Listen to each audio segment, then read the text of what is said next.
Good afternoon, everyone.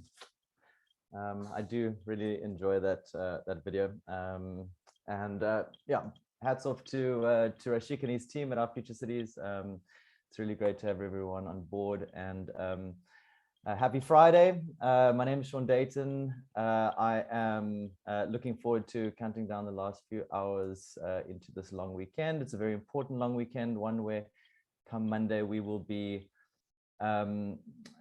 either casting our vote or not. It's a choice about who we want to represent us in local government. So I hope that everybody listening will be seriously considering what they do on Monday, and remember it is a very important aspect of our democracy to exercise your rights. So but now moving on to the issue at hand, the discussion at hand, we're in for a treat. I've got three eminently talented South Africans, or actually Dillian, you're not South African, involved in the arts and culture space, and this is a topic that I've spent a lot of time thinking about over the last 18 months.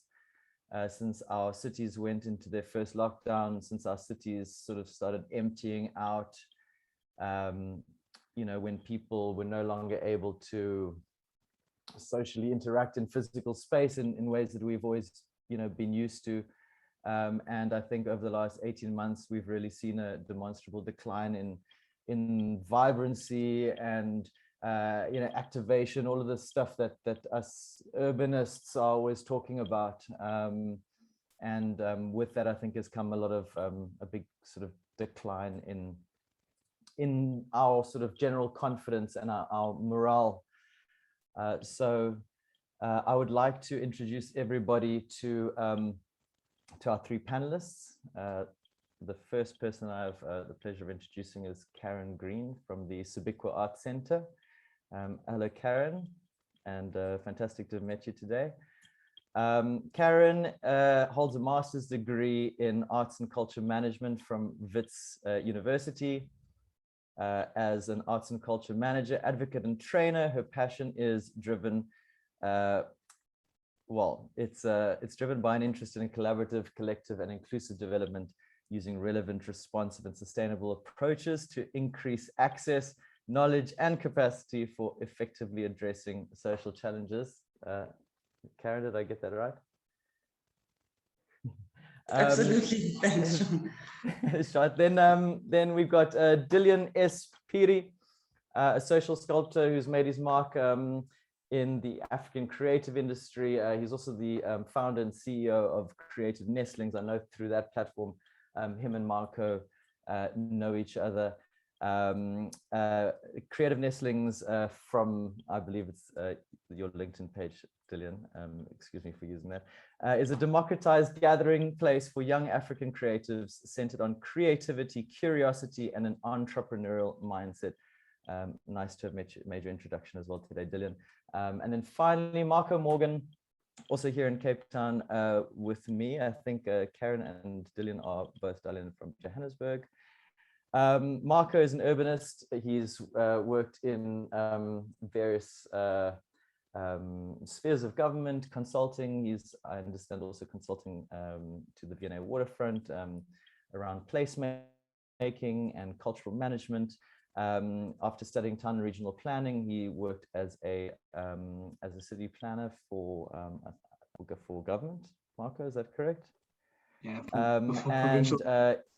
For provincial government, and some of his recent experience includes working with the City of Cape Town's Arts and Culture Department in management of the Cultural Spaces program. So welcome, everybody. Thank you very much for making time today. So, guys, this is a big sort of topic, events and culture as a stimulus for city recovery. I think, when people talk about arts and culture, we were discussing this earlier, it is such a massive potential topic. We're not talking about the stuff that you use to make yogurt, even though that is one aspect, small aspect of culture. Culture is much broader than that. And I would love the three of you to please unpack this this crazy topic. Arts and culture for me, you know, working for a company like Urban Lime, a property development firm, my particular lens, you know, through which I see arts, culture, and events, and the creative industries is sort of possibly a little bit from the outside. You know, when I imagine arts and culture, I see it as especially as it relates to the city. I imagine it as, you know, walking through the streets and having performing arts districts and live music, and you know, you imagine places like Edinburgh, Mark, we were talking about, places where there's just a cultural buzz, there's performing arts, but I suppose at the same time that is, for my perspective, is kind of sort of from a passive place. And Karen, I thought maybe you could kick off the discussion today and let us know sort of your experience over the last few years with Sabikwa, and especially in the performing arts and theatre, and what is the role of arts and culture in the city? Thanks, Sean. So definitely from Sabikwa's perspective, we see the role of arts as a way to preserve, as a way to promote, as a way to enjoy and participate in culture, which is essentially just a way of being, our way of living in the world that we're in.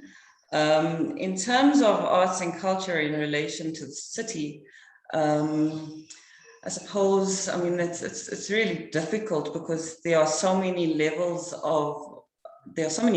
and ways in which arts and culture can be integrated into the ways, and, you know, the ways that people live within the city. And that, you know, could be through education, could be through various ways for the arts and culture to support service delivery. And I think that it's important to really talk about and consider integrated ways of addressing culture within the city. Thanks, Karen. Marco, we were discussing the other day this issue about cultural management. Could you explain what cultural management is and how important that is in the context of the city? Sure. In the context of the city, I think so cultural management would be understanding all these pieces that fit together in the ecosystem. It's understanding the community, understanding the practitioners, understanding the sectors or the disciplines within the sector, and understanding how to leverage these things. So cultural manager, I mean, to refer back to like Karen around a art center, is someone that facilitates the connections between organizations, between practitioners, between the artists to really surface or leverage the arts and culture.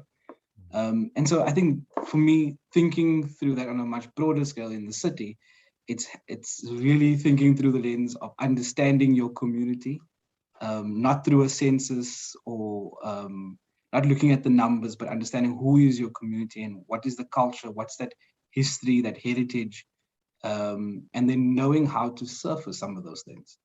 Yeah, in Cape Town, we got a vibrant culture, and it's ever evolving, and we got an amazing history, and we need to know how to really surface that and deal with that. Sometimes it's the uncomfortable things we have to kind of focus on, but it's about surfacing these things. And cultural management is knowing what's there. Currently, we don't, or at least our policymakers don't. Yeah. Just to be clear about that. Yeah. Dylan, Marco's talking about a network, and I know that a big part of Creative Nestlings is building this network so that we can understand, you know, who are the connecting people, helping, giving people a hand up, and helping sort of you know, certain parts of this community that are maybe a bit disjointed kind of come together. to understand, who are important people in this particular space. I think, Marco, we were talking about, for example, the Shack Theatre, and how the founder of that institution was able to draw on a network that had been built through trust, community trust, in such a way that he was able to attract all sorts of interesting people that wouldn't, ordinarily speaking, have made the way to a Shack Theatre in Khayelitsha. Dillian, I don't know if you could just explain to us a little bit about the background behind Creative Nestlings, and how that importance of network fits into the philosophy of your organization. Yeah. Hi everybody. I guess for me, in terms of the creative industry and how creative Nestlings came about, is we wanted to build a network across Africa of all the young creatives between the ages of 18 and 35, to try and put them into one space so they get able to hold conversations around their practice and creativity and stuff, but also for them to be able to influence where they live. Because for Creative Nestlings, it's always been about the bettering and understanding the quality of life that young people need, right? So everything that we do is always about quality of life. It's not necessarily just about the creative industries. It's just about the society that we live in as young people. So it was built around that, right? So I'm a very, how can I say, monocle scholar when it comes to quality of life, right? And I realize actually the creative industry, as much as we think creative and cultural industries are intertwined, I think they're one and the same. And I like Marco's explanation, is that the culture is embedded in society in general, and then the creative industry extracts that and showcases that as different vehicles and stuff and different approaches to it. So I think I don't believe in arts and culture, I believe in creative and culture. Because I feel like when you say arts and culture, you're living out so much that is happening in the creative industries. There's about 16 disciplines in the creative industries, and we tend to forget them. We're focused on the arts only. Whereas architecture is part of the creative industry, technology, all the stuff are all part of the creative industries. So for Creative Nestlings, it's about, number one, understanding who's participating on all levels, right? We wanted to focus on young people because young people are the bedrock of any society, basically. In Africa being a very young continent, it's important to understand what young people are thinking and what young people are doing, because they are the young people that are going to be the future leaders that we can influence now in terms of framing them and helping them shape that. And then our work has always been, okay, cool, how do you bring in different people from walks of life into one space? So if we look at the space that we had in Cape Town, well, I'm in Cape Town right now, that we had in Cape Town on Long Market Street, the idea was, how do you get a kid from Stellenbosch, Khayelitsha, Gugulet to CBD into one space where they're equalized? And to some extent, you can't really equalize people, but to some extent in this space, no one cares who you are. No one cares who your parents are. What they matter is, what are you trying to achieve and what are you trying to do? We did the same thing in Johannesburg with JMB Hive. And then, so we keep repeating that same approach to create central spaces, because I'm a social sculptor. So my idea is, how do you build a canvas that everybody can build into, right? That's how Creative Nestlings is framed. There's no Creative Nestlings without the network. That's why, for example, we don't exist generally right now, because the network is kind of disbanded a little bit. We have a WhatsApp group. But then whenever we need to exist, we can exist quickly. We can quickly catalyze people in any neighborhood across Africa to build something that is required by society and stuff. So it's always embedded by the cultural spaces and the creative spaces we built and stuff. And then now we're trying to figure out, okay, what's the best way forward where we can almost like have 54 spaces across Africa, 54, 55, that bring that culture and creativity activated always on, basically, because the cities are always on that we live in. So how do we as a network be always on at the same time? I don't know if that makes sense. But that's the kind of brief history and the approach to the creative industries and cultural industries that we as a network, basically. Dillian, yeah. So thanks a lot. So how important then, moving from network to space and a democratized space, an equaling, leveling space, how important is the access to physical spaces where people can physically meet together, to generate ideas and to cross-pollinate with each other? I mean, how important is it to actually have access to these physical spaces, and where are these physical spaces located, and You know, we have such a sprawling, I suppose, historically inherited physical realm in our South African cities. So, you know, I just wanted to kind of explore that a little bit, the concept of physical space and being in a place in the city, and how important that is for yeah, for the work that you do. For me, physical spaces are inherently super important. So if you look at, for example, in Johannesburg, it's a good example of how coffee culture is better than in Joburg than in Cape Town. The coffee is better in Cape Town, but the culture is better in Johannesburg, because I remember my first time going to Johannesburg to Father Coffee in Braamfontein. I didn't know anybody. I walked into that coffee shop. I was sitting down doing my work, you know, hiding behind the computer because I know no one in this city. I'm scared because everyone told me be careful. But when I was in this coffee shop, in that one day, right? I met so many people that are important right now in the creative industries in Johannesburg, because the culture in Johannesburg is you walk into a coffee shop, you have to greet everybody because they're so small. You greet everybody in Zulu, not in English, none of this big language, big words that Cape Town happens here and stuff. You have to greet everybody, and everybody acknowledges you. Even the way the baristas acknowledge you is very different.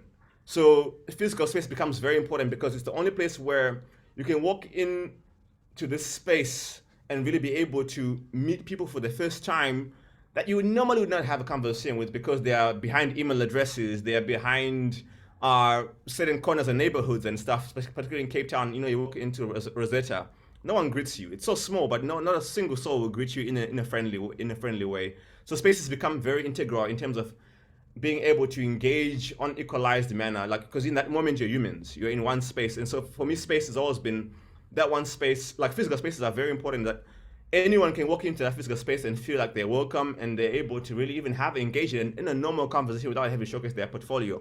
Online, it's all about grandiose, it's all about how better do I look in this filter, how better do I look, whereas in physical space it becomes a bit, those barriers are broken down in like completely, because now you're in one tight space. So whenever I create a space, I try and make it as equalized and open to everybody, basically. So you can walk in here without even a computer. There's a computer available for you if you need. There's Wi-Fi. There's all these things.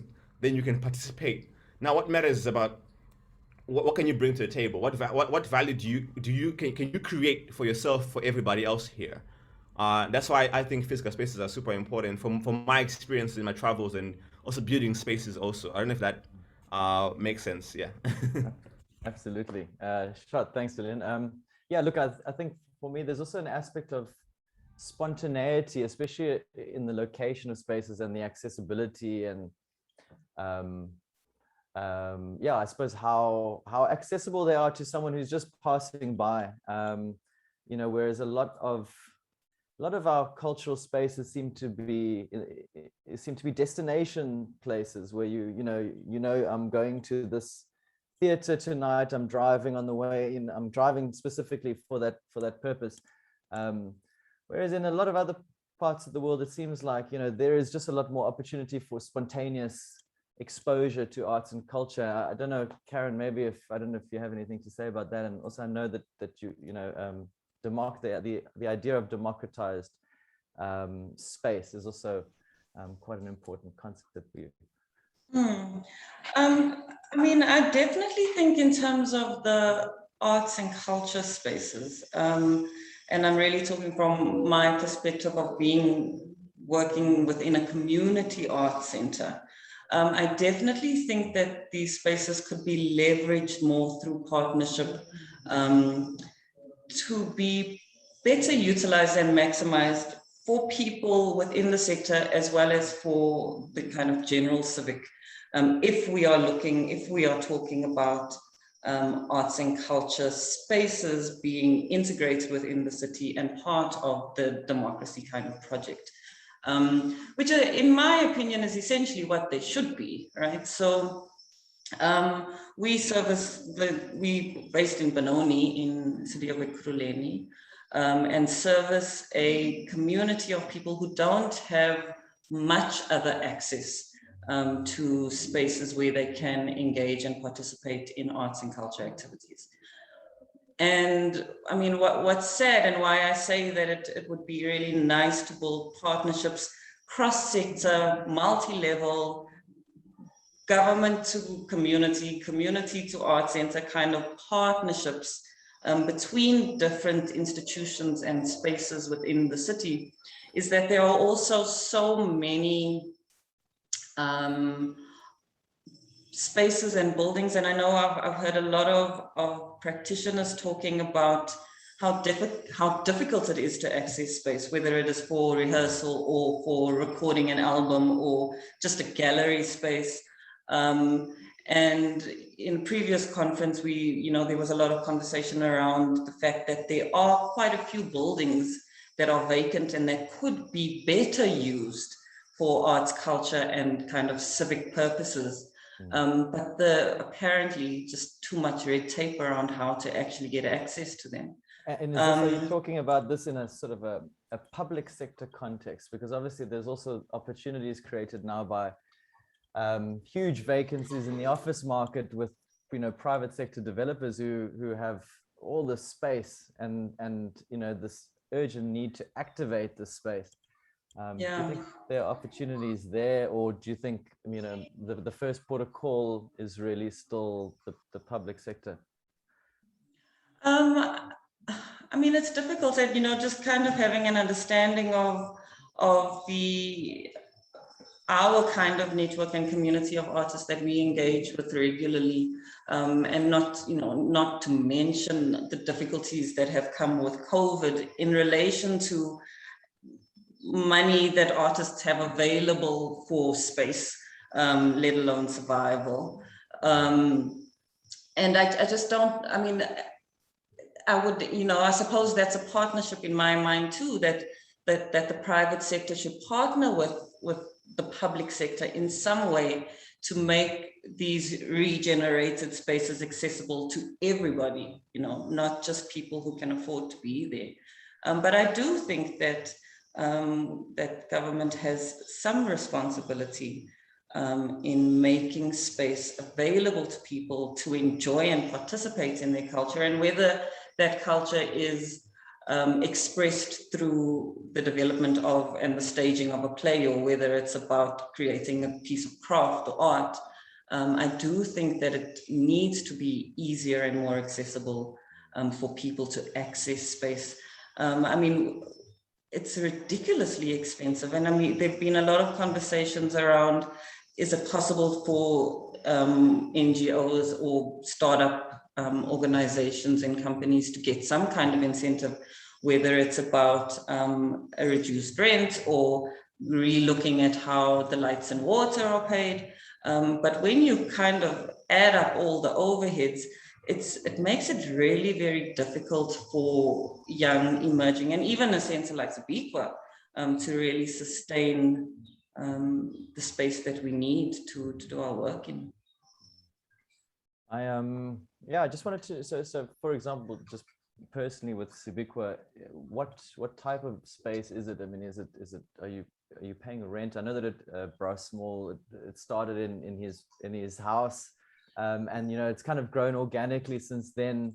I can imagine there have been massive challenges over the last 18 months, especially in terms of the capacity restraints imposed in terms of viewer audience numbers that can actually come in and watch plays.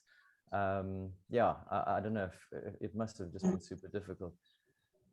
So Zabikwa's been in its current location, having moved from Brusmall's home around 1991 into what used to be an old school.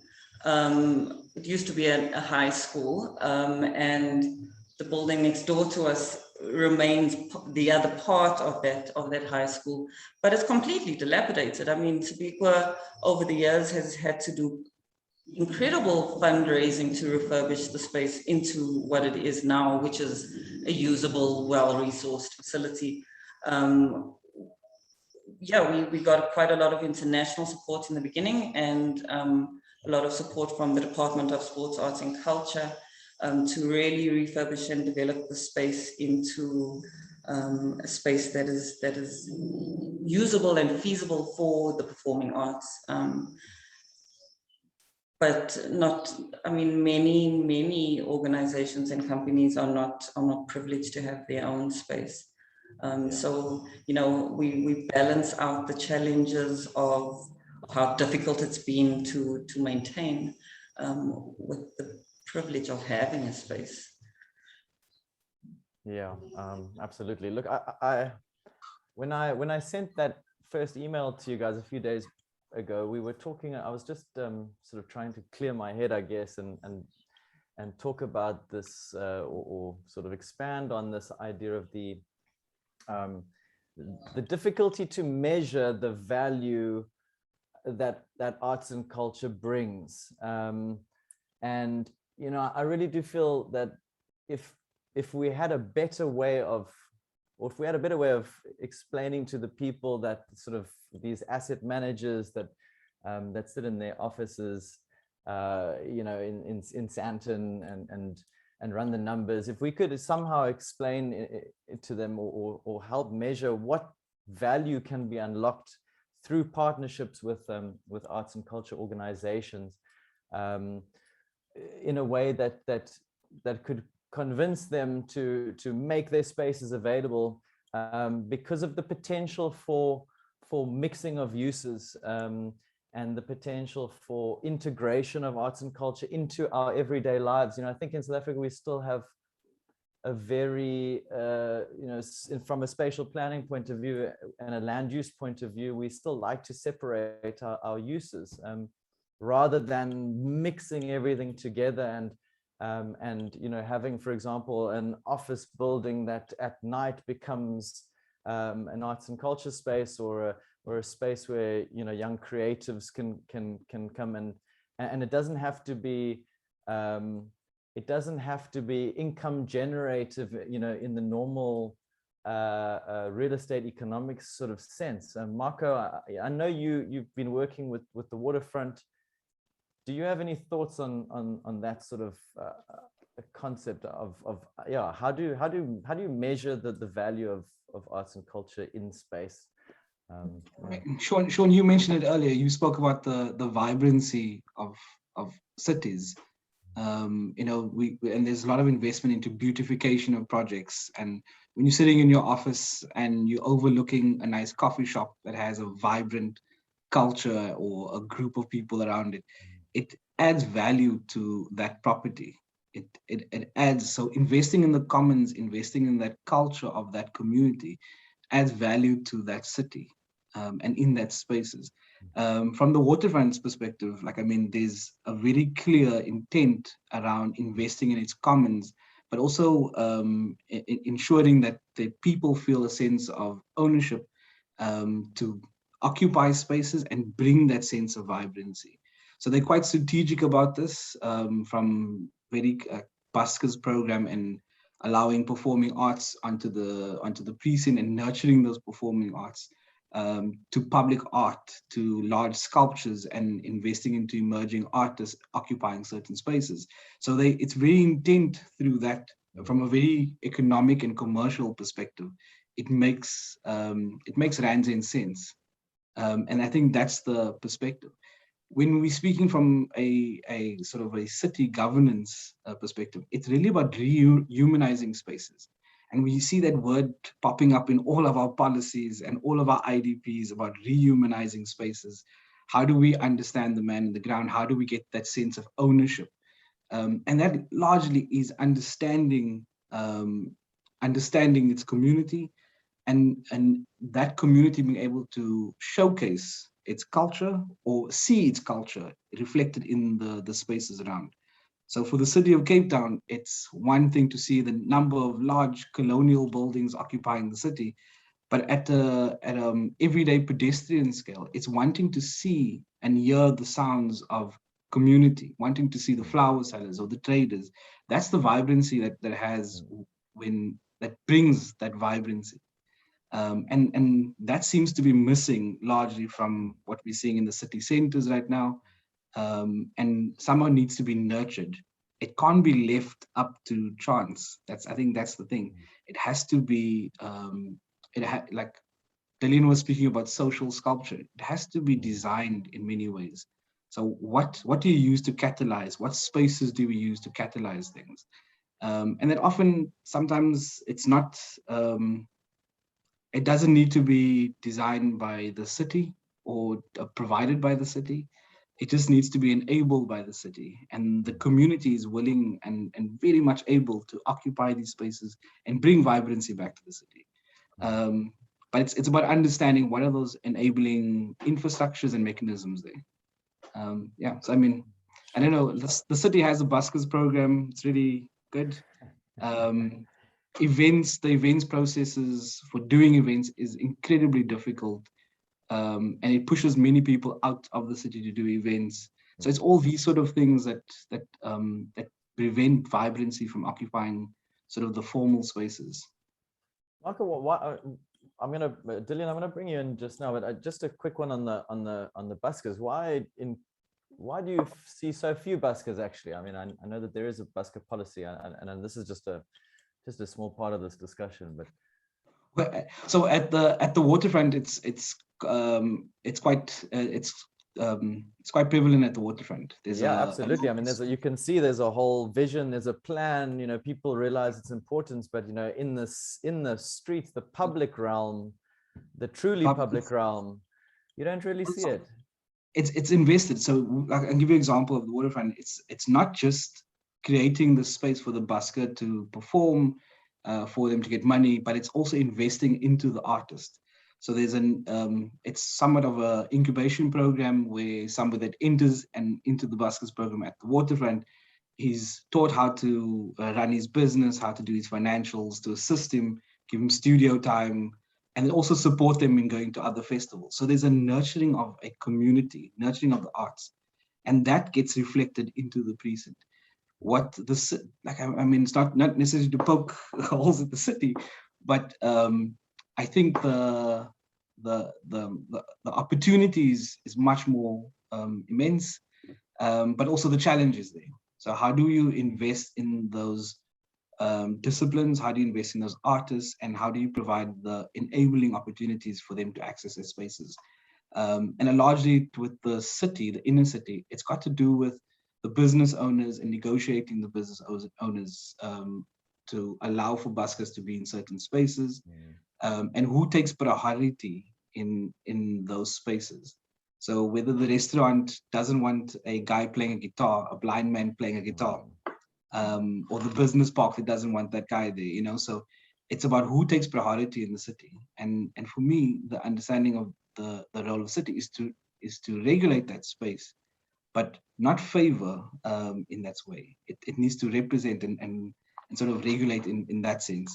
So there's a need to invest in community to bring vibrancy to, whether it's to the city center or it's to communities.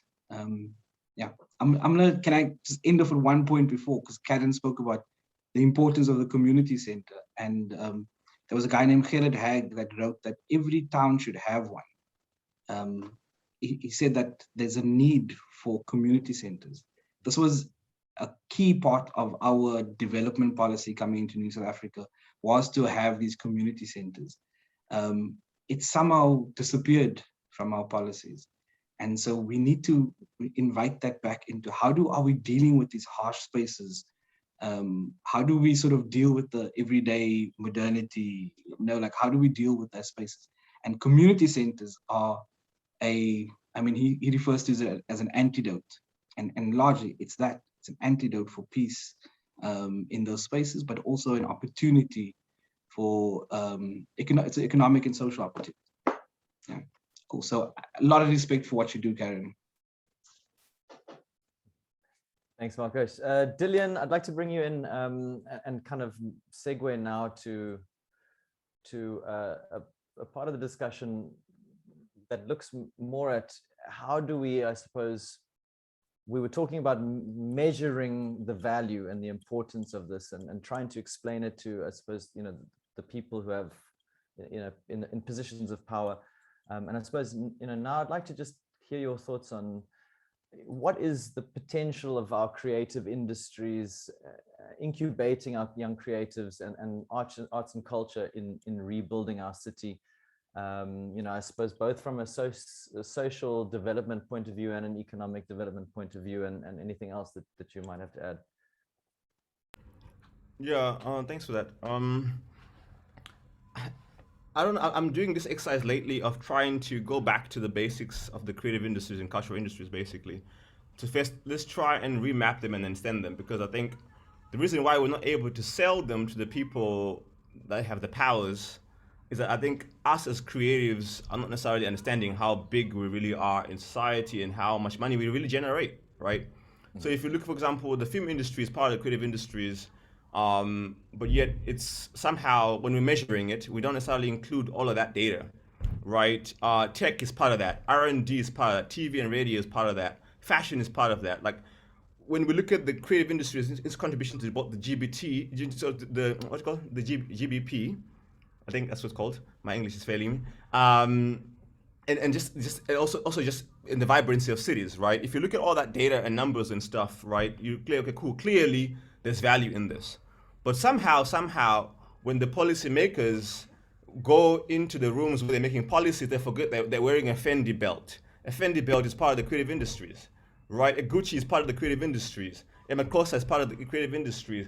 The music you're listening to is part of the creative industries, right? The film you're watching tomorrow when in the evening when you're going to sleep is part of the creative. The radio you're listening to in the car, part of the creative industries. Somehow that knowledge is forgotten when they walk into these rooms, right? When they're making their policy frameworks and understanding, because they don't value it as much. And I think the onus is on us as participants and key players in this vast creative and cultural industries to show that value, to say, okay, cool, this year we contributed this much. We need to be doing that research, because unfortunately the government is not going to do that research for us. And right now we have to wait for UNACTAD to do a research, or UNESCO or someone. I think as both private and NGOs and different practitioners need to do that research ourselves, so we can come to the table and say, cool, here's how much we contribute to the GDP. Here's what we need to contribute more, because I think that's where the issue is, right? In terms of understanding what exactly do we talking about, say arts and culture or creative and culture and stuff, and then only then can we see the need to incubate more people. For example, I don't think the government should be doing most of the work in terms of incubating creatives. What they should be doing is facilitating, like Marco said, that they need to be the catalyst, right, for the creative and the business. For example, Red Bull had an amazing space. I don't know if it's still here in Cape Town for music, right? And guess what? Red Bull, I'm sure, would like to do that around South Africa, but they need space. If we make space available a bit easier, and they have the network to distribute all that music and partnerships and relationships to distribute all of that stuff, I'm telling you, if government can partner up with the business side, the corporate side, things would be much more easier and more better. If you look at City of Johannesburg's partnership with every, if you do any, I think, construction or any revitalization of the CBD of your building in CBD, you have to pay a small portion to that towards arts and culture. That's why you find there's a sculpture or something Sure. artistic in front of in almost every building in the CBD that is being remade, because there's policies that are trying to understand that a bit better. So I think we need to look at, okay, cool, how do we sell that back to ourselves as creatives first before going to government? Because I always find that's the issue, is that we don't even know what we have. So now when the few that go into the rooms to speak to these people, they don't know what they're selling, because they haven't contextualized it properly and really measured it properly and stuff. And I think that's where the issue, I mean, if you look at, like, SACO is supposed to be doing the research, but SACO's not going to understand it because they're not necessarily playing in the field, right? But The now, people do that you are playing think, in the field so do should you be doing think, that. is there one broad-based body, or do you think, the creative industries all have their separate siloed bodies? I mean, you find this also in urbanist space with planners and urban designers and all these different people and architects that have their own professional bodies, and I have a lot to say about professional bodies. But is there one kind of representative body that is made up of people in the industry, but kind of as a broad base for people from the creative industry in South Africa? I don't know. I think we need one. I think the creative industries are in trouble. That's just my personal philosophy. I've been active in the creative industry for 10 years, and I haven't seen real active progress towards understanding what we have, and I think it's because yes, the few are getting successful, the few, but then there's this bunch of people that in the creative industry that are really struggling a lot because they are waiting for funding to get moving. And I find because there's no body to regulate and help democratize that space and help shape that space, I think people are struggling. So I think there's a balance that's required. Sorry, my kids are having a discussion whilst I'm having a discussion. So it becomes a bit of a challenge there if we don't have a body. And I honestly believe maybe we need a body that is somehow, because if you look at law, there's a body, right? So everything kind of passes through their pricing, whatever structures. I think we need to start looking at one in South Africa, because if we don't get that one in South Africa going somehow, that's not, it's like government led, but community led of some sort of network or creative led. I'm not sure what the structure could look like, but I think we need it, because I find we have left more people far behind in the creative industries because we're wanting to shape so much, but we're not shaping together. We're not traveling together in this journey, in this train. And this train is moving so fast that if you get left behind, I've seen so many people give up, right? Because there isn't really any place to go now. Like if you think about it, in Cape Town, I'm in Cape Town today. I don't know where to go as a creative. You know what I mean? Because there is no centralization of information or knowledge or data or education. So I really feel like a body is required. And we need that more than ever, right? Because to move forward for what we need now, these buildings, all this all have to be negotiated with all of us in the room. But how are we going to do that if we don't have a body? How are we going to do that if, how are we all going to show up at the same time if we don't even know who is there? So I don't know. That's just my philosophy in terms of measuring and creating bodies. There's lots of bodies though, Dillian. I mean, there's lots of organizations speaking on behalf of artists, and I mean, for me, I thought the Arterial Network was playing a critical role in negotiating between government and creatives, right? But there's loads. There's Panzer, Vanzer, and performing art. There's lots. There's I'm for Arts, right? Big enough. But collectively, the question is whether they represent the creative sector. We were speaking about the I'm for Arts earlier and how they occupied the National Arts Council's offices. In Cape Town, they held a similar sort of protest on the steps of Artscape, and only a handful of people showed up, because in the sector we divided. So when we speak about community arts, there's community arts. When you speak about the creative sector and luries, then everybody shows up to the luries, right? But we all come and we all benefit, or we're all affected by the same policies. We're all affected by the plans and the budgets. But when it needs to collectively raise our voice, then we're quite divided. And so that's the institutional problem. I don't know. Yeah. I think, Marco, you bring up something super important. The Luris is not a government body, right? Right? Yet they're able to really impact advertising as a whole, right? Pandering awards, all of these bodies that are being created from a business interest. I think that's what we need. So you're mentioning Vanza, Arterial Network, all those different players and key players and stuff. I think because they're trying to build a system that is more government-like, to fight government, not necessarily to catalyze the creative industry. I think we need something a bit more, how can I say? I don't know how to put it into words. Something that brings everybody together, right? Because creative nestlings. No, not creative nestlings. Not creative nestlings. That's a separate vehicle altogether. I feel like we need something a bit more that balances out things and really holds everybody accountable to certain measures, because Luris does that, right? So if you look at now the Luris are able to really shift and move the advertising industry towards a certain goal. What do we have for the creative industries and cultural industry that looks like that? That is also not government influenced. Yes, it's individually influenced, but at least there's progress there. I think we should learn. So there's an organization, I mean, like in Western Cape, there's a legislated and funded organization called the Western Cape Cultural Commission. And every artist I speak to and I ask, do you know who they are? And nobody knows. yet that organization should be raising the concerns and the voice of the creative sector and the community. So there's definitely like disjunctures that and how we speak to government, and also the language and the frameworks that government offers to creative sector to speak to us.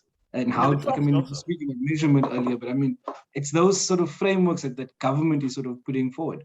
And I'm not saying that there should be a divide between creative sector and government, but you're right, the community does need to have a collective voice about what we want. Yeah, anyway. I suppose, Marco, the private sector is, it's much better at, I suppose, showcasing these industries than the government is. I mean, the Luries are excellent at showcasing. They've put it up on, they've elevated it. Everyone knows, and the people that are not even, that have nothing to do with the creative industries, they know exactly what you're talking about when you talk about the Luries, because they've branded it so well. It's something that people can understand exactly what you're talking about just by using the word Luries. But my fear, Sean, is that it's only at one end of the creative sector. And so we do have a lot of these things of awards and the Mzansi Golden Awards and economic awards. So there's loads of these things, but it's only at one end. And what we're not sort of investing in is happening on the ground, and that's at the community. And if we don't sort of nurture the roots of the plant, it's not going to flower, right? And I think we are missing or misdirecting our investments. And we're hoping that non-profit organizations are going to save the arts. No, we need all of us to sort of invest. Yeah, Karen, I think that's a perfect time for you to come in. Can you, talking about the importance of culture, arts and culture as a stimulus or a means of rebuilding the city? I mean, could you maybe just give us a illustration of the people behind Sibikwa and what happens when someone new comes into the space, and just sort of tell the listeners, take them through that whole process and what you get at the end of the day once someone has been involved in the center for some time. Sure, that's such a hot thing. And I think linked to your question around how are we measuring and valuing the arts, I think that's the difficulty that we face in the sector, is that so much of our value is based in things that are not tangible and things that take a long time to materialize or be realized. And a lot of our value is so intertwined with so many other social factors that kind of inform the changes and the values that we see coming out of the arts, that it's really difficult to measure and evidence in a way that we can actually attribute these values, specifically to you having come and visited Sibikwa, right? So of course we know, and I mean, over Sibikwa's 34 years of existence, we've got all of our data and reports and things. So we've got tons of evidence that, I mean, that could be used to coordinate and consolidate a broader national picture as opposed to an individual organization picture. And yeah, so I think that, we've got all of this evidence, but at the moment it kind of, and a lot of this within the social science kind of space, a lot of what we have is criticized for being anecdotal, right? So we go, this young person came in. Yeah, it's the difficulty of the qualitative, but it's also that we've of course got stories and narratives and examples of people that have come into Sibikwa and either spent a year or a month or came to a one-day event and have directly after the event expressed the kind of benefit that they experience from being part of and being witness to. We also have many examples of people that have come through particular training or education programs and are and demonstrate better performance at school, or are able to access tertiary education where they might not have been able to do that before, or are able to actually enter the industry as working professionals. But to honestly measure and to be able to evidence this kind of information, to kind of advocate for further investment in the arts, really requires some kind of a coordinated, facilitated process of collecting this data from, whether it's, you know, Gauteng has the corridors, the east, the west, the south, the north corridors, whether it's about collecting at a provincial level that, you know, that then goes into a national kind of repository. But I feel like we're losing so much information, and it's really quite frustrating that so many people are, you know, starting up or wanting to start up and are making mistakes that people have made before. And it's the idea, I think that Dillian was talking about the silos, and how do we, within the networks that already exist, as opposed to creating more, because I'm so confused about all the networks that exist within our sector, like, as well as, you know, the more national ones like SIFSA that were, I suppose, mandated by the National Department for this kind of federation to represent. But, you know, there's always issues around consultation and representation. And I'm not wanting to take us back to the previous points of the conversation around making better use of space. And I'm wondering if, you know, this kind of culture that this city culture that we've been talking about could in some way assist in making these consultative processes that government requires and attempts. If that would increase representation and assist in, you know, broader understanding and a broader engagement and a more active sector that is doing the advocacy and the lobbying work necessary. Yeah, I mean, how do you represent how much someone's confidence has been increased through participating in SWICWA, for example, or how much their sense of dignity or identity, who they are as a person, you know, all of these things are extremely difficult to not only to explain or to, you know, to put down in words. I don't know, maybe there's other types of media that we need to use to get this message across to people who, because it's almost like if you know it when you see it, but if you're not there to see it, yeah, if you're not there to see it, it's just, you know, it's almost like it doesn't exist. So yeah, because you need to experience it to really appreciate it. Absolutely. I wanted to chat to you a little bit about this this sense. I was talking about at the beginning my lens of understanding arts and culture, and how it kind of was like a passive observer, and how, you know, in other certain you go to other countries, or you know, you go to other parts of the world, maybe the Far East, and you just see there's a immersion of culture in everybody's day-to-day lives. And I suppose, you know, Dillian was talking about that in the sense that, you know, actually there is culture everywhere, we just don't realize it. But I wanted to explore this aspect of the importance of arts and culture as not just the audience participant, but also as, you know, the everyday participating on a day-to-day level of every single citizen in culture, and how we are also creating it, and how important it is for us to create it. Yeah, if you have anything to say about that, I'd really appreciate it.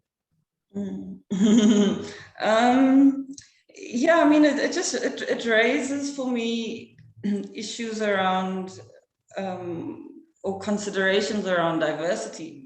And I think that particularly in South African spaces, because there are multiple, there are so many, there's a multitude of many traditions and cultures that are, you know, meeting or trying to meet each other in our spaces.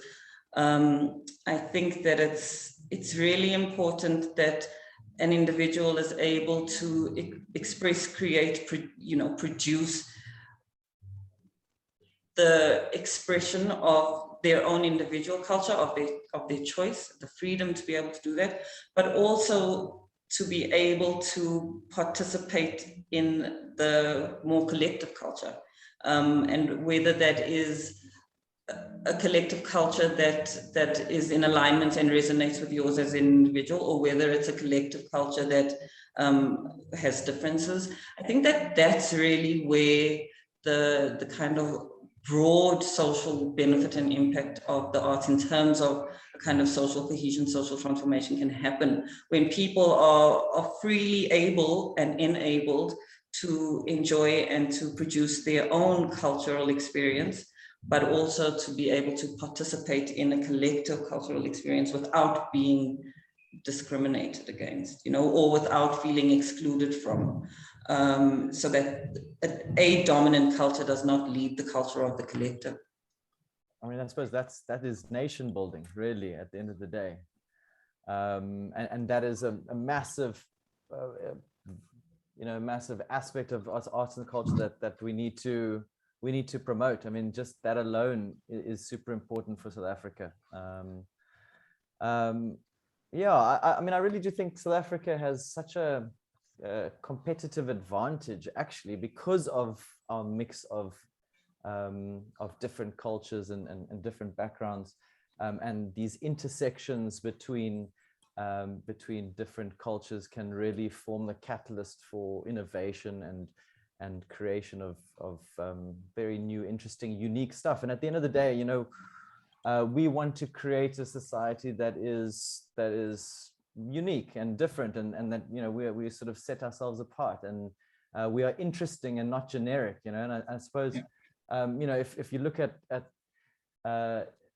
cultural tourism, you know, there's a huge amount of value in cultural tourism, and the fact that people want to fly all the way across the world to immerse themselves in something that's completely different from what they're used to. Marco, you were talking about cultural tourism recently in the Western Cape, and how the Western Cape government had identified it as a huge growth area for, you know, potential to exceed even in agriculture and fishing, I think, in the province. So what do you think is the potential for cultural tourism? And yeah, what are we doing to unlock that potential? I mean, it's incredible. I mean, like I'm saying, it was identified as a key pillar in our growth and development strategy, like in 2005.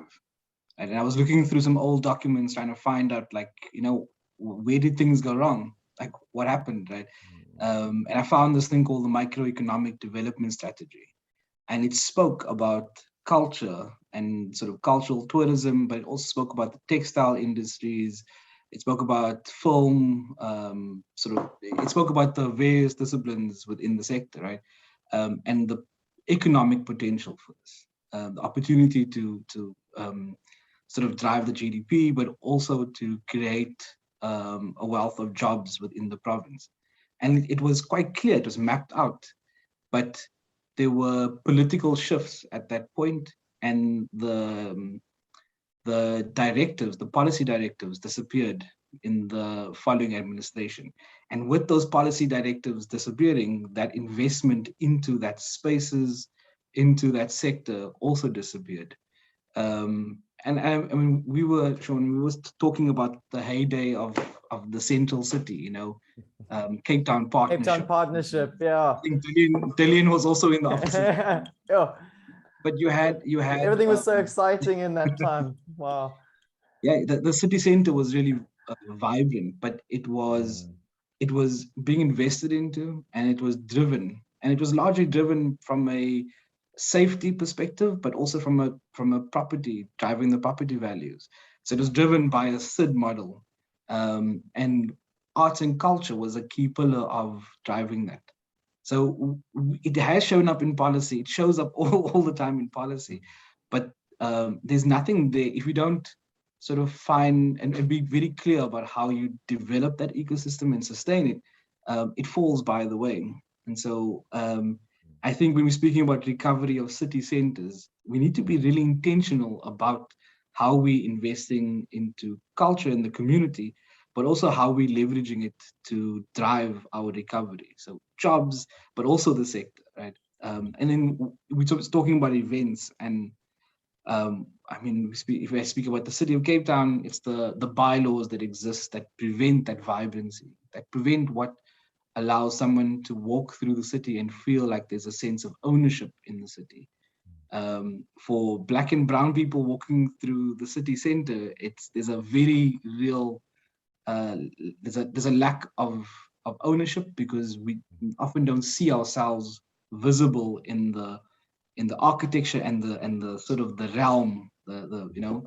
And I think that's something that needs to be really intentional about how do we drive the local back into the city, rather than considering the just around the tourism. You know, we really need to be intentional about this. Yeah. So I don't know if I'm answering your question, but there's incredible potential for jobs, for social cohesion, and culture is that catalyst. And also, I mean, tourism has always been identified as an industry that has particularly low barriers to entry. So it's not like you need a massive amount of startup capital to get involved in the tourism industry. So it has the potential to be grassroots led and not require big players necessarily to be involved. But as you say, the inner city is a very different animal because the inner city has, comes with it certain issues of private land ownership and, rules and regulations and that kind of have paint a very different picture to what is going on, in the peripheries in our poorer areas. So yeah, I was working in Langa for a good couple of years, and sort of working with number of sort of tour guides and tourist groups and sort of organizations around that. And there is incredible potential, but it needs to be clear about what the objective is. And so it can't just be driven from a tourism perspective. It has to be investment into the community. So if we're speaking about tourism, then it has to be about safety. If we're speaking about sort of creating spaces for arts to be seen so that the tourists can come in and visit the art center, you need to invest in the community art center so that can be nurtured. So it's about nurturing at the real grassroots level so that those things can flourish. Don't put the cart before the horse.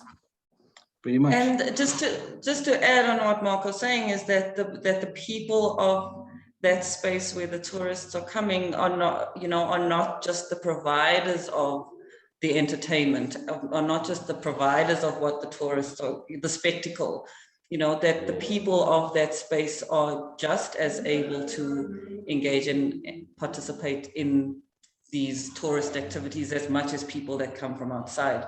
I think we see it quite a lot with some, when you have like a big festival within a city, but the people that naturally occupy that space do not necessarily feel the benefit of having that festival. It kind of overtakes their city. So I definitely think that there's more thinking needed around how is that benefit more mutual and how is it supportive and enabling of the community and not just about this tourist event.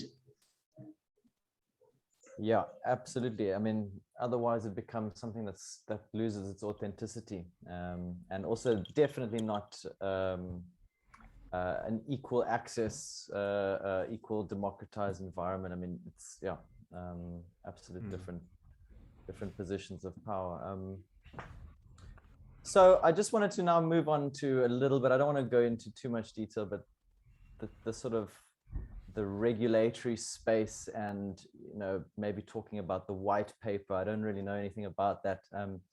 is there someone that could possibly volunteer to start on this particular topic? Possibly Karen, because I think you mentioned it earlier. What is the white paper, and yeah, how does it impact upon normal people?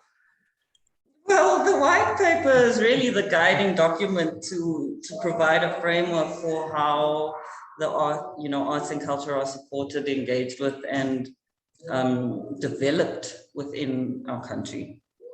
I mean, I don't know that I'm necessarily the best one to talk about it, but in relation to policy, I mean, apart from the fact that the white paper, there was a long period of time before the white paper was reviewed and revised, and I think it recently, maybe last year, I think it actually came to a point of moving from draft.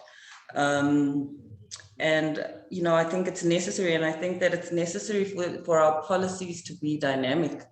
When in the first kind of version of the white paper, it was very much about redress and about, it was moving into the space of democracy and what needed to be done to make up for what was taken away or not given to particular groups of people during apartheid. And I think that it of course, policy needs to shift and change to suit the kind of contemporary environment that the arts and people find themselves in. But I definitely think that this conversation around the integration of culture and the maximizing and the leveraging and the mobilizing of culture does need to have some kind of a policy drive. And I think that and I don't think that culture belongs only to the Department of Arts and Culture, Sport, Arts and Culture. I think that culture needs to be seriously and directly considered and integrated with across sectors, whether it is education or health or agriculture or policing. I think that, as we were talking about earlier, culture is so inherently part of our everyday lives. You can't separate it from any of these other sectors. I do think that a transformation in terms of of culture in relation to democracy needs to be integrated within policy and therefore driven by policy. I think that from local to provincial to national policy, and I think that perhaps would support a lot of local municipal officials that are very interested and passionate and real champions for arts and culture. If arts and culture is written in as a particular directive or mandate within an IDP, for example, that might give the municipal official the power and the authority and the framework within to advance and expand the use of arts and culture within our municipalities. So I suppose that's on a local level. All of these plans, we've got district plans, we've got municipal spatial development plans, all of these grand things. And we've got the Splumer regime that says, everything has got to be informed. Everything we do has got to be informed by these principles. Maybe we need to say, look, everything that you do needs to be informed by the value and the principle of embedded culture in everything we do everywhere, right around the city. That shows up it shows up in all international policy. It says that culture is the foundations of all development policy, right? It's just not reflected. It's not translated. I think so. Karen, you were speaking about the national policy and the IDPs, but at a local level, it's all the bylaws that we see in our city that is quite repressive and prevents sort of culture from showing up in the city. So from the graffiti bylaw to no skateboarding bylaws to buskers things that sort of prevent, so there's all these things that aren't enabling to allow for vibrancy that we want to see in our city. Marco, is that maybe part of the work that, of the cultural spaces program? Has anyone ever done an audit, for example, of what are all these, what is the suite of repressive laws that kind of make this all very difficult to implement? It wasn't the sort of objective of the cultural spaces program, because there was a City of Cape Town project around the sort of cultural infrastructure, their community centers, their museums and stuff that they manage, right? But the City of Cape Town's arts and culture policy was extremely clear about challenging some of those bylaws that are preventing arts and culture from showing up in the city. And I always encourage people to engage with that piece of legislation. Like it's written really well, and it exposes the city in many ways that ask the other arms of the city to respond to the sort of cultural prompts. So where can we access that? Sure. It should be on the City of Cape Town's website. Yeah, Could you maybe I think just put it in the chat if you don't mind? it's 2000. Yeah, I'll find it. I'll find a link. It's 2014. Zaid Minty was instrumental in sort of crafting this. It's such an incredible policy. It was one of the reasons why I actually had joined the City of Cape Town, was because it was this progressive policy. Somebody says it's on the city's website. Renee Holloman, hey, how you doing, Renee? So thanks, Renee. Shot. You have these things, but you have also, it's about where arts and culture sits in the institution and who is driving this sort of narrative in the city. And so in the City of Cape Town, it's largely driven by sort of a neoliberal agenda to suppress the voices. And so you don't see opportunities for arts and culture, for graffiti or street art to show up. It's driven a very different perspective. But yeah. Julian, do you have any thoughts? I see your hand was up. Yeah. I think I like what Marco said earlier on about where did we go wrong. I think this Cape Town is not a good city because it doesn't reflect the people that actually are active in the city, right?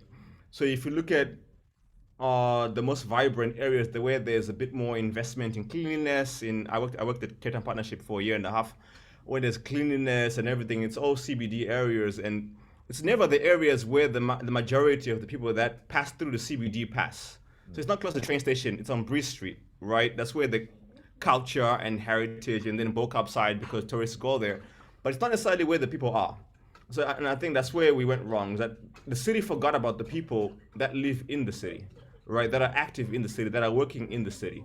It only accommodates this for the people that are, how can I say, having leisure in the city per se, basically. And I think that's the important things. Things like languages, things like even bathrooms. Think about when you were in the CBD, where are the bathrooms for the general public unless you can go into a restaurant, right? That's already forgetting the people like in the city. Now you want them to attend events, you want them to spend time in there, but you're not accommodating on their human needs, basically. So I think even public transportation in the CBD, if you look at the trains and everything. So I think that's where the city kind of very went wrong in terms of culture, creativity, and all. Like think about, there's not a single Xhosa language sign in the CBD, yet there's a majority population of Xhosa people that live in Cape Town, right? So if you look at all of those things, then culture is forgotten.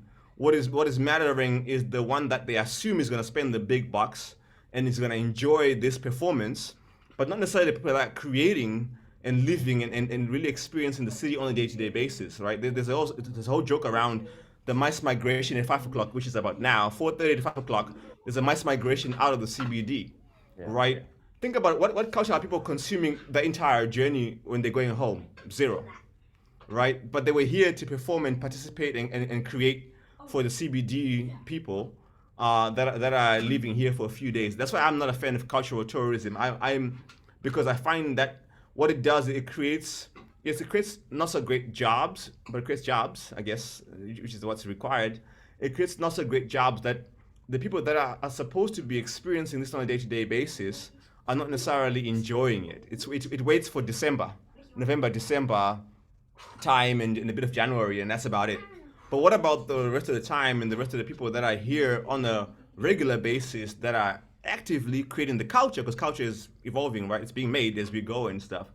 What do they enjoy? How do they participate? And I find like the city has forgotten about who's important here. So you want to create a better city, but then you're forgetting about the citizens that live in the city, right? You want them to perform, but you only want a few of them to perform because you can't have too many of them in the CBD. No, no, no, no. That's why we have all these ridiculous bylaws about ball games in the CBD. Like my kids couldn't play ball earlier on because there's bylaws in the CBD that says you can't bounce a ball in most of the spaces, right? So now it becomes of like, who do you really want here?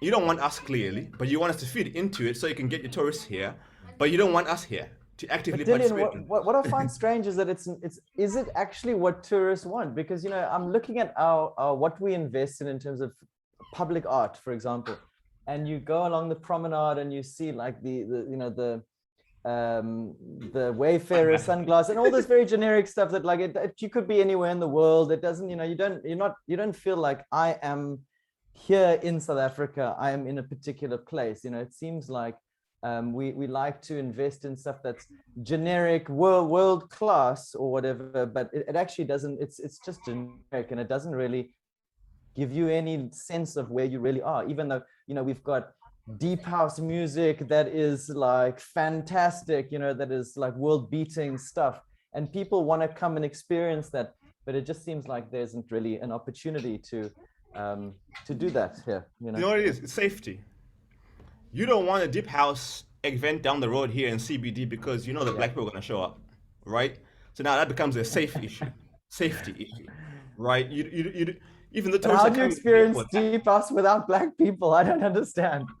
So for example, I remember when we were doing a lot of public art stuff years ago, when I started Creative Nestlings, right? When there's a lot of street art stuff, right? The issue was, if you think that most of the street art in CBD, in Woodstock, is not done by local creatives, right? It's done by international creatives, right? That's a big problem, because what you're not doing is you're not creating opportunity for the local creatives to create their culture, to celebrate their culture.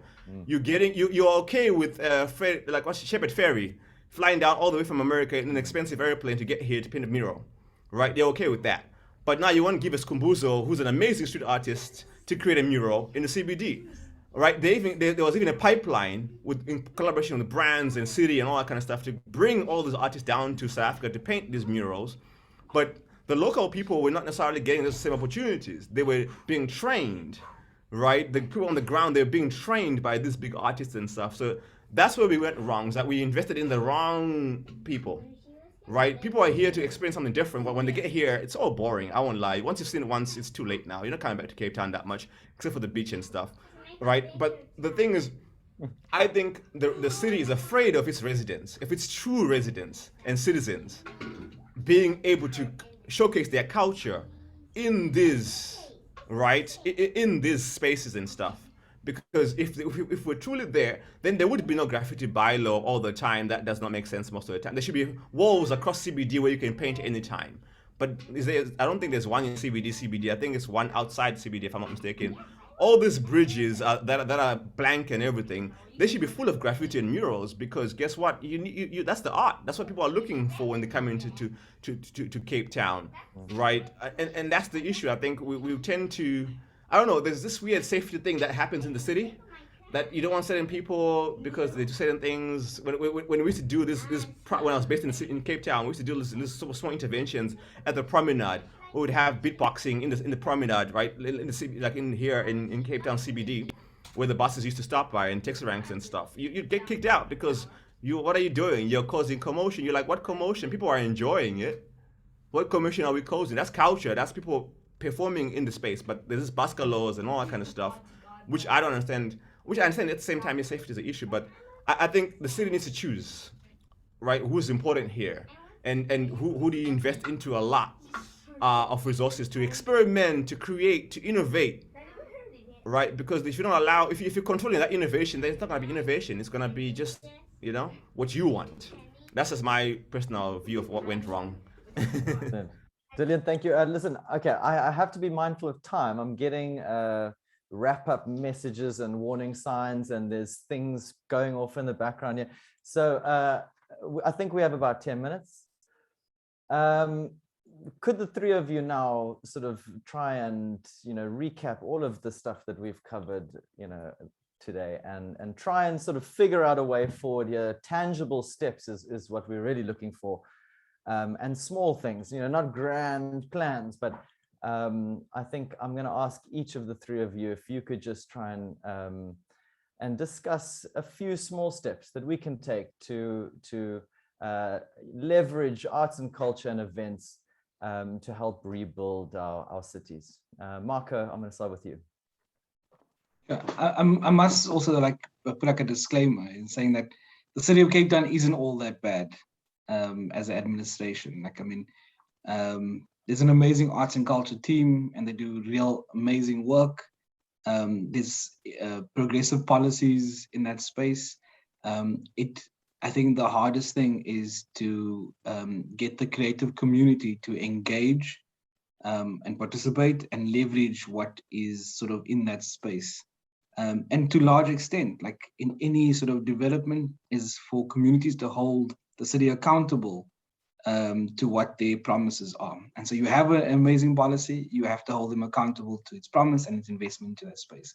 But what we can do in terms of this is challenge some of the spaces that we're not supposed to be in, or challenge the bylaws that are there.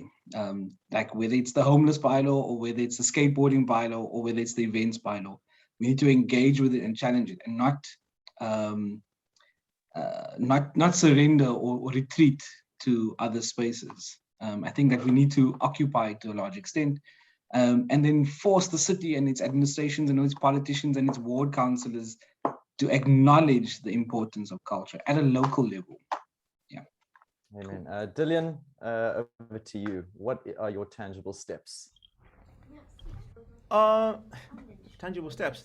I think, yeah, I like what Marco said about the city, understand the creators. And I think the city needs to meet the creators where they are, right? Because unfortunately, they're not in the CBD, right? They are in all these different communities across the city and stuff, and across the country and stuff. So I think the city needs to really incentivize people to really participate in the conversations, because the conversations are being had, like Marco said, but the people that should be in those rooms are not necessarily showing up because they don't feel invited. So I think the city needs to do that, and I think as creators also we need to make the track towards the city also to engage and really try and, how can I say, help shape the city to be a better place, because it's possible, but it requires all of us to be in conversation. So I think that's the most tangible requirement. Just really great dialogue on all sides is required. Yeah. Thanks, Dillian. And Karen, closing remarks to you. Yeah, I'm going to say it again. I think that the tangible step requires policy-driven, integrated, cross-sector incorporation of culture across the board. I think that the city of Cape Town and the bigger metros, are a little bit further ahead in terms of developing local policy around arts and culture, but I don't think that that's representative of most of the cities or metros or municipalities in the country. And I think that we need to find a better, more coordinated way to enable the urban, the peri-urban and the rural spaces to move at the same time, and in a way that suits them. Fantastic. Guys, thank you so much. This has been a real privilege, and I think we will probably continue this discussion in various other platforms and on different, on another day. But at the moment, we have to close. I just want to say one more time, thank you so much for making the time. It's been a real pleasure to have met you, Dillian and Karen. Marco, thanks very much as well. Rashik, I think this is the end of your really busy week, and over to you, my friend. Well done to you and your team. And that's Thanks, it for me.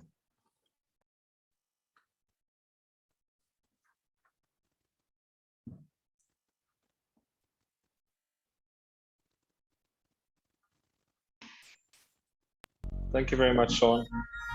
We'll start with our wrap up in 2.5, 3 minutes.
Hello, everyone, and thanks for staying till the end of the Urban Festival 2021 main conference. I'm just going to run through some of the highlights and key points from today.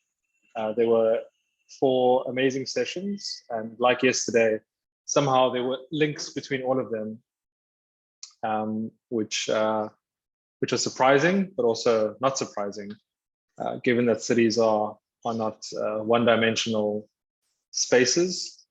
This morning we started with the session on transport, and Ms. Yulisa Kani shared so many truths and questioned our approach for the last 10 or 15 years to transport, our sort of obsession and focus on BRT as solving all transport problems. She also mentioned that many of these systems have proven not to be resilient in times when they needed to be resilient. Our panel discussion was also insightful. We looked at the short, medium, and long-term possibilities for transport planning to help cities recover. And we saw and heard that in the short, medium, and long term, the biggest factor was really moving from the old paradigm of transport planning, which is assuming that the past will continue into the future and that we can simply add today's trends and plan in that way. But that without a new paradigm, which is focused on access, so access to a better quality of life, access to jobs, access to amenities and recreation, that we'll continue to build systems which are not responsive in either the short term, medium term, or long term. So without this paradigm shift, and I suppose a different outlook on transport, we sort of lock ourselves into the paradigms of the past and deliver systems which we believe we can control from the top down, when in reality, the idea of control is not true and does not actually play out when push comes to shove. And for those that are interested, those notes from the session are also available, the rough notes in PowerPoint form, looking at the short-term recovery, medium-term recovery, and long-term resilience. We then moved on into a very interesting discussion about the state of the city's report. I'm just going to run through some of the key points which we picked up.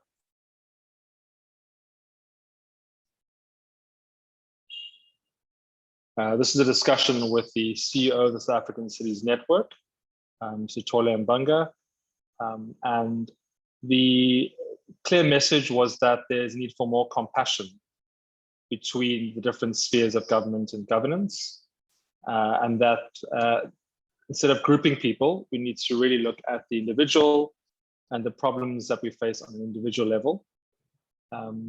Also mentioned that there were such high prospects for coalition governments, and often they're seen as being difficult, but coalitions, collaboration, finding differences between political views and cultures and backgrounds is essentially what is needed for South African cities and towns. He spoke about the universe of multiple crises and the fact that we have been in a state of emergency for quite a while. But he also identified the notion of all of society and whole of government could really be applied very practically when it comes to, let's say, new township developments or particular townships that no longer need to rely on our electricity grid, which is not sustainable, but we could really use that as an opportunity to pioneer and to advocate for the investment in renewable energy. And so if we can really engage and re-energize households, in particular in informal or township areas, to use green tech, that could create many more jobs in the process. There's also discussion about the need to unlock the full value chain of human settlements and not simply see housing as one-dimensional, but to be a bit more creative about all aspects of neighborhood and housing development. And that there's still a lack in the sort of cooperative governance space of bringing in the business sector. We see cooperative governance as simply linking local, provincial, and national, but community groups, community organizations, the business sector are quite key to this idea of cooperative governance, and that through cooperation, we all give and take a little bit and negotiate and lobby for our needs, but ultimately the cooperation is sort of the middle ground so that the projects and the progress can continue to be made. That session was followed by what is called the IUDF seed grants. And these are micro or small grants given to, I believe, about 15 or 20 projects around the country in the last 2 years to catalyze, for lack of a better word, community-led change. And we've heard from this session that just a little bit of funding can go quite a long way. Traditionally, cities and towns have big budget projects that are hundreds of millions of rands and billions of rands, and they can manage those reasonably well. But we don't find enough seed grants or micro grants which catalyze community change and put some power within the hands of those who already have started projects. We heard from Nontobeka Msebisi about the Higher Ground Africa project, which was actually born from a need for healing and a sense of connection that was needed. And that in that case, nature was used as a concept of ecotherapy. We also heard that there's an immense value in meaningful participation with communities. And by meaningful, we mean that there is new ways of listening and learning from people. Public consultation and engagement is not a once-off process, but it's an ongoing WhatsApp conversation in various groups over time, building trust and delivering quick wins. In particular, the Langa Bicycle Hub really shifted our perspective on, I suppose, cycling infrastructure and cycling mobility systems, putting the idea out there that perhaps the best way to build non-motorized transport systems would be from the small scale and from the neighborhood scale outwards, rather than seeing cycling and non-motorized transport as just lots of cycle lanes from the city of the center of the city outwards. But the possibility of scaling up these smaller hubs and promoting cycling, walking, and other forms of non-motorized transport in communities and within neighborhoods, and then linking those to bigger infrastructure where necessary. So really having the top-down meets a sort of more dispersed, informal arrangement across neighborhoods. From there, we moved on to the session, which was moderated by Geshi, on whether smarter cities or smarter cities interventions can in fact help cities recover and become more resilient. And there was a very important point made that smart cities are only smart if they actually promote equity. So there's a direct link to quality of life. It actually reduces inequality in our cities. And this is quite important in South Africa, where there's been a failure of our states to upskill and prepare citizens for the technological disruption. And there's, of course, some debate about whether it is the role of the states to equip citizens in that process. But of course, marginalized communities who don't have access to good quality infrastructure and education could be left behind. The session also spoke about technology and data, which can play a positive role in spatial change, and in particular in our urban fabric. But we have seen how this sort of so-called smart tech does disrupt the social fabric with Facebook and Cambridge Analytica and the campaigns that they supported inadvertently or advertently. Therefore, we need these creative, we need to create legislative frameworks to ensure technology disruption is more ethical and is more fair, and we're all a bit more aware of what we're seeing and what we're absorbing. Another point was made around using South African technology to actually make city governments and other spheres of governments more responsive to the needs of citizenry. So breaking down these gaps between the need and the response time. So how could we use GPS? How could we use a sort of low cost, low tech real-time apps to identify where there are sort of critical spatial infrastructure issues and actually map them out? I think we've seen in various communities every single winter, the same potholes, the same roads fall apart.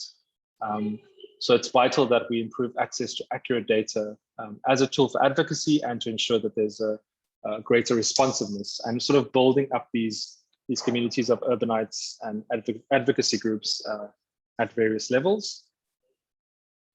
And in the last session, we looked at the role of session 12, the role of events and culture as a means to actually revive our cities, and the role that different, again, spheres of government and communities need to play.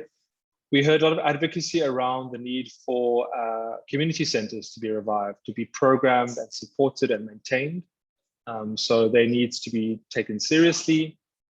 We should not sort of forget that these cultural hubs dotted around various cities are important, and continue to see them as a network of I suppose, spaces to bring people together and to advocate for creativity, art, and culture as a part of city recovery, and to bring people back together again.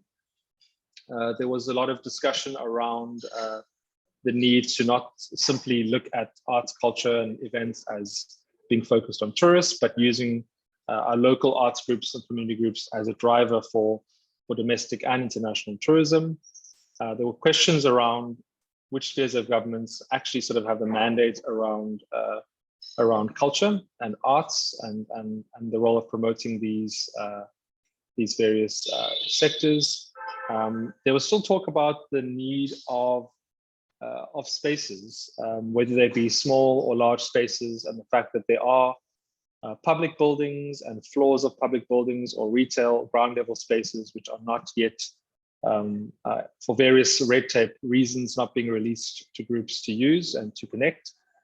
And especially in these times when we see an excess of commercial space, oversupply of, I suppose, even office space for public sector services, there could be a real opportunity to unlock these as affordable and free spaces for different groups.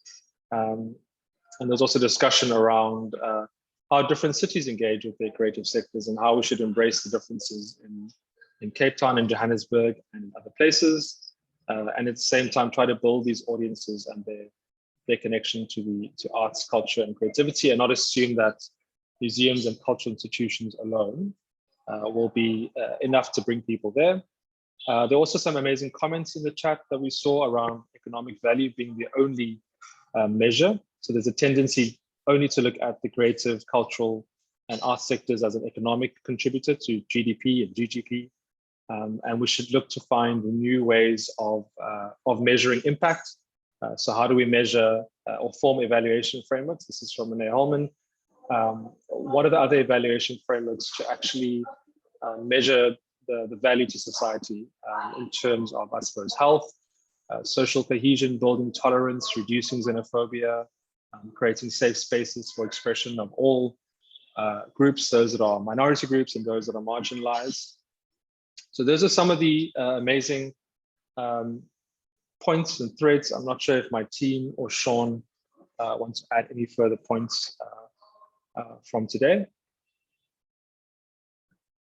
Any other points that you'd like to add, Sean, Marco, and our team?